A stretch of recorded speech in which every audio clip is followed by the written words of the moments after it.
Hi, want to know how to charge your CMF Buds Pro second and how long it will take?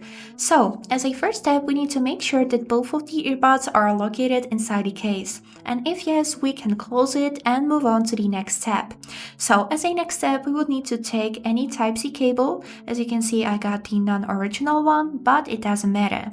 And then find this charging input, which is located on the right edge of the charging case.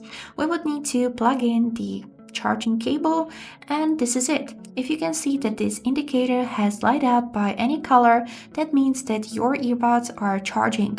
But if you have a issue when your earbuds doesn't charge, you may need to check if the cable which are you using for the charging process is fully working.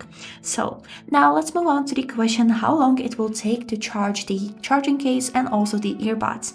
So if you're charging the charging case with the earbuds with the help of Type-C cable, it will take around 70 minutes. But if you have everything charged and you're having question how long it will take to charge only the earbuds from the charging case, so this time will be around 60 minutes. And that's it. I hope this video was helpful and thank you for watching.